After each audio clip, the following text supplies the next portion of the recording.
It's good to have you with us at this hour. I'm Daniel Choy for Arirang News. Let's start with the latest on the Middle East Respiratory Syndrome, or MERS, outbreak here in Korea. An additional death was reported on Sunday afternoon, bringing the total to 15. For more, let's connect to our Kim Min-ji on the phone. Hello, Min-ji. Can you fill us in? Yes, Daniel. There's been another death, a 61-year-old man in the southern port city of Busan.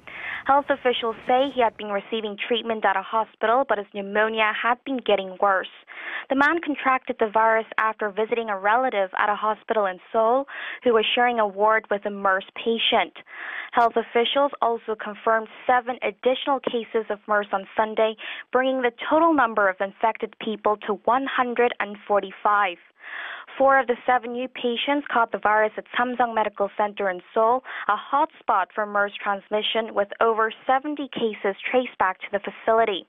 In a press briefing on Sunday, the hospital announced a partial shutdown of operations, closing all non-emergency services until June 24th.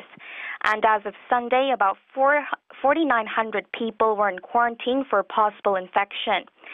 Still, it's important to remember that none of the confirmed cases have occurred outside hospitals, as the World Health Organization stressed on Saturday.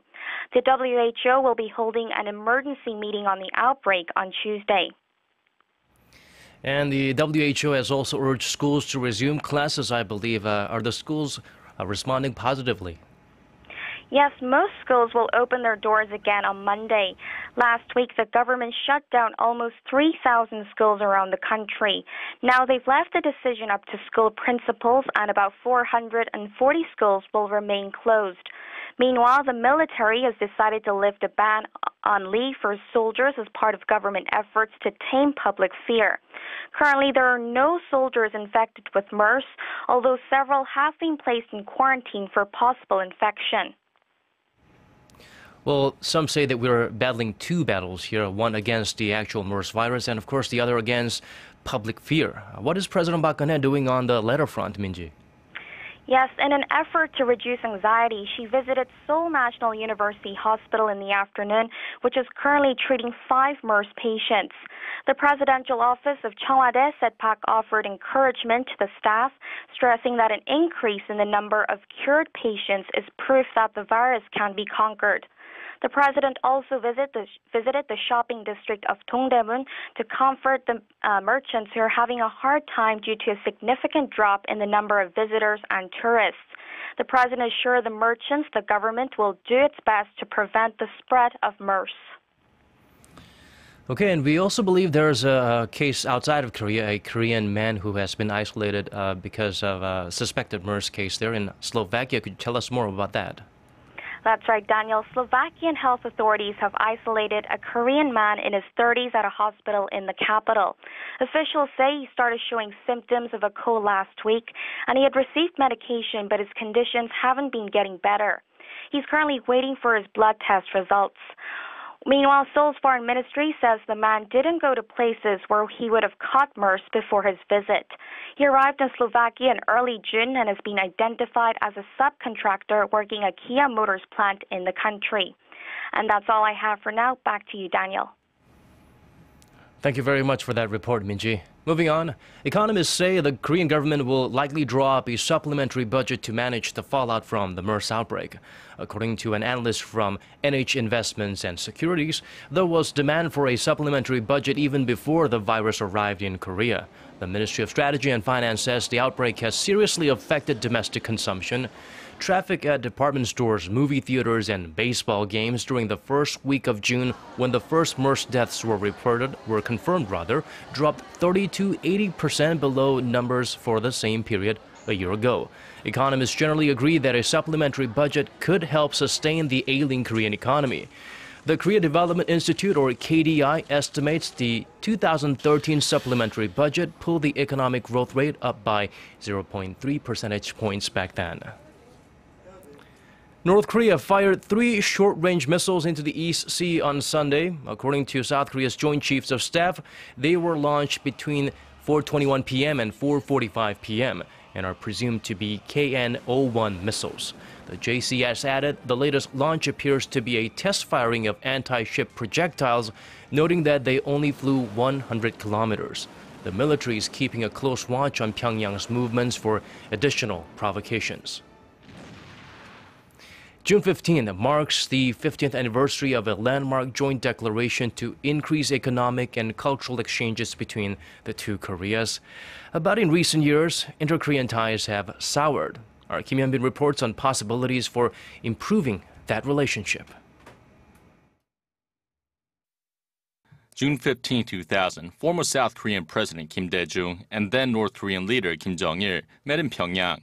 It was a promising moment for the peninsula, as the two leaders signed a joint declaration to foster reconciliation and economic cooperation. That optimism came to an end in 2010, when North Korea attacked the Cheonan, a South Korean warship. Seoul followed up with the May 24th measures, banning all economic and cultural exchanges. North Korea continues to call for an end to the sanctions, but Seoul says Pyongyang needs to take responsibility for his actions. Our previous position remains unchanged. To lift the May 24th measures, Pyongyang needs to take responsibility for the sinking of the Cheonan warship. But now, it seems Seoul has offered a small olive branch. We want to resolve issues through dialogue, so we want to meet up with our North Korean counterparts to reach an agreement on pending issues. But Pyongyang isn't budging, claiming the South has set unnecessary preconditions for talks. In addition to dialogue, Seoul has also vowed to cultivate more inter-Korean civilian exchanges in non-political sectors this year, the 70th anniversary of Korea's liberation from Japan's colonial rule. With 2 big anniversaries occurring this year, experts say there could be major improvements in inter-Korean ties, but not until this issue surrounding the May 24th measures are resolved. Kim Hyun-bin, Arirang News. Korea's Foreign Minister Byungse continues his global tour to convince UNESCO committee members to vote against Japan's bid to register controversial facilities as World Heritage Sites. The locations include camps and factories where thousands of Koreans died after being forced to work as slave laborers. Yoon's first stop was Germany, home to the UNESCO committee's chairperson. He then flew to Zagreb, Croatia on Saturday, where he met with his Croatian counterpart. She said she understands Korea's position and hopes a consensus can be reached with Japan. On Sunday, Yoon flies to New York for talks with the Malaysian foreign minister there before heading to Washington for other state matters, that is. UNESCO's decision on the World Heritage bid is expected on June 28th. While stateside, Yoon will make a 3-day stop in Washington to sign a civilian nuclear deal. The agreement with the U.S. will allow Seoul to expand non-military nuclear activities. Korean President Park Geun-hye was scheduled to sign the deal in person, but postponed her U.S. trip last week as her government struggles to contain the MERS virus continues. The new deal will give South Korea more access to uranium enrichment and research. Seoul and Washington are in close contact to rearrange summit talks between the presidents. In other stories, DNA phenotyping is just starting to be used to track down criminals and put a face to missing and unidentified people. While the technology is especially useful in scientific investigations, regulations in Korea have stalled that research. Our Park Se-young explains further. These wanted posters in Hong Kong were created using the suspect's DNA. Their crime? Littering. The posters are part of a campaign launched on Earth Day in April by a Hong Kong-based NGO to raise awareness about the region's litter problem. More than 16,000 tons of waste are dumped into streets and public spaces there every day. To create the posters, volunteers collected litter samples from local streets, including chewing gum and cigarette butts.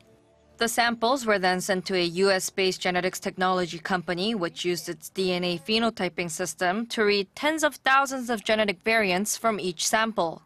The data can predict ethnicity, eye hair and skin color, freckling, and face shape. The samples produced 27 facial composites, and the campaign was a big hit on social media. The science behind the idea has existed for years. Here in Korea, however, the research has stalled in its early stages due to privacy protection laws. To make progress in their research, scientists need numerous samples of DNA and mugshots, both of which are restricted by the legislation. This technical development prioritizes the public interest. If it doesn't contradict research ethics, and we use the DNA and photos purely for research purposes, without releasing them, I believe the law should be open to the idea. If DNA information can be used to sort out distinct features of the face and body, it could be applied to a variety of fields, from criminal investigation to archaeological research. Park Se-young, Arirang News. In the world of sports, Team Korea scored its first ever point at the FIFA Women's World Cup on Saturday, but came up short of a win. The women allowed a goal from Costa Rica in the first half, but Ji So-yeon and Chun Ga-eul rallied the team to a lead with back-to-back goals. But at the 89th minute, Carla Villalobos put a dagger through Team Korea's heart with the equalizer. Still, the 2-2 draw is a significant step forward for Team Korea. Korea lost all 3 group matches in its FIFA debut back in 2003.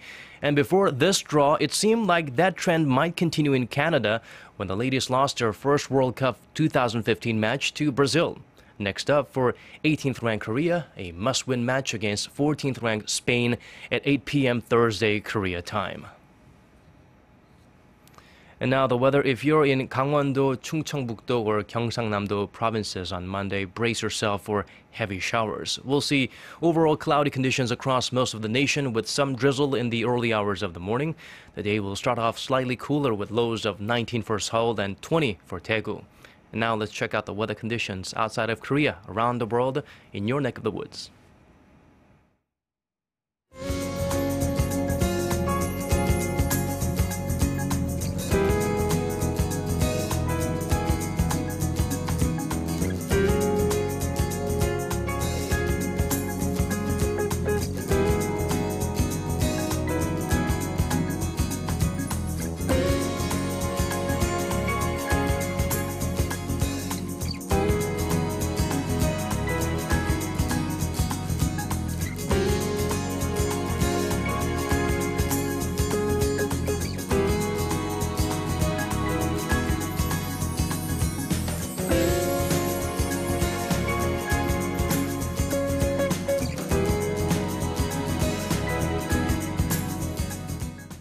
And that brings us to the end of our newscast. Thank you so much for watching. Have a great start to your week.